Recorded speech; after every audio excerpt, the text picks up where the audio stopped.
Halo semuanya, Assalamualaikum warahmatullahi wabarakatuh. Perkenalkan saya Muhammad Diki Nur Setiawan, Prodi Manajemen Fakultas Ekonomi dan Bisnis dengan NIM 2401111000052. Jadi di video kali ini saya akan membuat video penjelasan materi atau penjelasan tentang studi kasus di mana video kali ini adalah pemenuhan tugas UAS mata kuliah Manajemen Sumber Daya Manusia, di mana nantinya kita akan membahas tentang K3, di mana K3 adalah analisis kesehatan dan keselamatan kerja. Di sini kita akan menganalisis di mana nanti ada dua studi kasus. Yang pertama dari Indonesia yaitu KCIC Indonesia, yang kedua dari Singapura, Smart Singapura. Di mana KCIC dan Smart ini adalah proyek transportasi. Baik teman-teman, langsung saja ke pendahuluan. Kesehatan dan keselamatan kerja atau yang biasa kita sebut K3 merupakan aspek krusial dalam manajemen sumber daya manusia, terutama pada sektor konstruksi dan transportasi yang memiliki tingkat resiko kerja tinggi. Kegagalan penerapan K3 dapat menimbulkan kecelakaan kerja yang berujung pada cedera serius hingga kematian pekerja. Nah, studi ini membandingkan kasus Indonesia, kecelakaan kerja proyek kereta cepat Jakarta-Bandung KCIC tahun 2022, dan kasus internasionalnya yang dari Singapura, kecelakaan terowongan MRT oleh Smart Corporation Singapura pada tahun 2016. Oke teman-teman, kita langsung saja lanjut ke gambaran kasus yang ada di Indonesia terlebih dahulu. Nah, kecelakaan kerja proyek KCIC 2022 yang pertama ini terjadi dalam proses konstruksi proyek strategis nasional. Yang kedua, menyebabkan korban pekerja cedera berat hingga meninggal, teman-teman.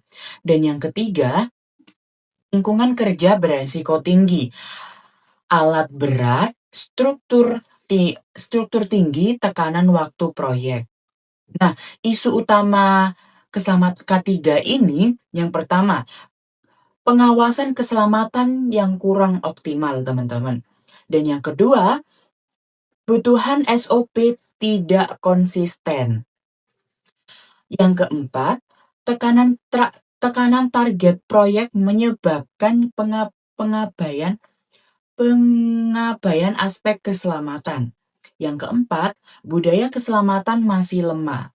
Jadi tadi yang saya sebutkan 4 tadi adalah isu utama dari keselamatan kerja yang dialami oleh KCIC pada tahun 2022.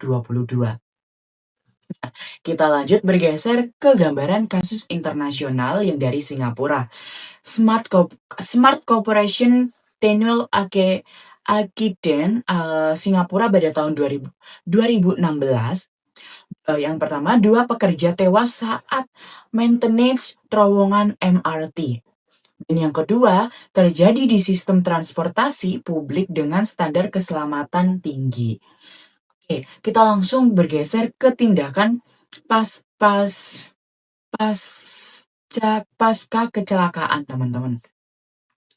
Pertama, investigasi menyeluruh oleh Ministry of Manpower atau MOM. Yang kedua, menghentikan sementara aktivitas kerja. Yang ketiga, memberikan sanksi hukum dan denda besar. 4. Pengetatan ulang SOP keselamatan dan pelatihan ulang pekerja. Oke teman-teman, nah di sini kita akan membandingkan penanganan kasus di Indonesia dan di Singapura. Jadi aspek yang akan kita bandingkan yang pertama ada pengakuan hukum, Yang kedua, investigasi. Yang ketiga, sanksi perusahaan. Yang keempat, budaya keselamatan. Yang kelima, peran negara. Oke, kita mulai dari yang Indonesia terlebih dahulu. Pada aspek penegakan hukum, Indonesia relatif lama dan lambat. Pada aspek investigasi, Indonesia terbatas dan administratif. Yang ketiga, sanksi perusahaan kurang memberi efek jera, teman-teman. Yang keempat, budaya keselamatan reaktif setelah kejadian. Yang kelima, peran negara di penanganan kasus Indonesia, peran negara Indonesia sendiri kurang dominan, teman-teman. Nah, kita lanjut bergeser ke Singapura, SMRT, di mana aspek pertama, pengakuan hukum. Tegas dan cepat. Yang kedua, investigasi. Di Singapura SMRT kecelakaannya, investigasinya itu independen dan transparan, teman-teman. Yang ketiga, sanksi perusahaan. Di Singapura sendiri, sanksi perusahaan itu denda besar dan juga pidana bagi yang melakukan kelalaian. Yang keempat, budaya keselamatan. Di Singapura relatif preventif dan sistematif, teman-teman. Yang kelima, peran negara itu sangat aktif dalam kecelakaan kerja. Nah, teman-teman, kita analisis dari perspektif manajemen sumber daya manusia yang sendiri. Dalam konteks MSDM, K3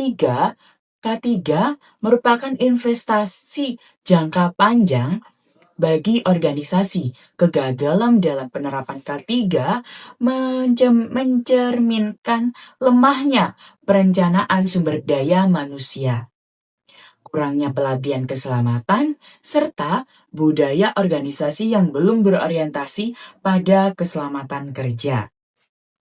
Nah, penerapan sistem K3 yang baik akan meningkatkan produktivitas, loyalitas pekerja, serta citra perusahaan.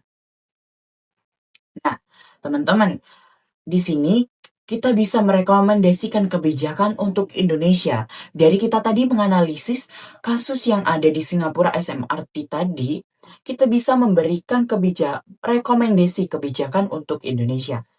Yang pertama, kita harus memperkuat penegakan hukum K3 dengan sanksi tegas dan perusahaan yang lalai.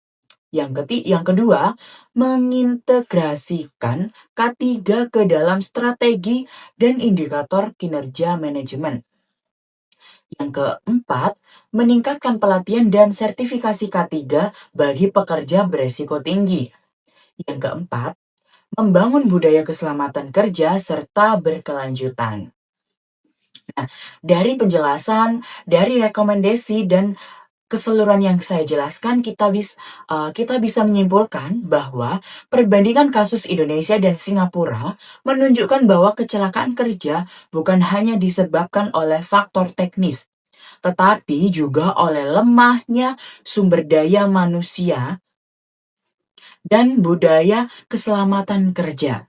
Indonesia perlu belajar dari praktik internasional agar keselamatan pekerja benar-benar menjadi prioritas utama dalam setiap aktivitas kerja. Baik teman-teman, itu tadi penjelasan singkat yang saya jelaskan tentang studi kasus SMRT Singapura dan KCIC Indonesia, di mana kita bisa mengetahui bahwa lemahnya penegakan hukum yang ada di Indonesia. Padahal K3 ini sangat penting pada konstruksi-konstruksi atau pekerja yang ada di Indonesia. Mungkin itu saja yang bisa saya jelaskan. Kurang lebihnya mohon maaf jika ada kesalahan. Wassalamualaikum warahmatullahi wabarakatuh. Terima kasih semuanya.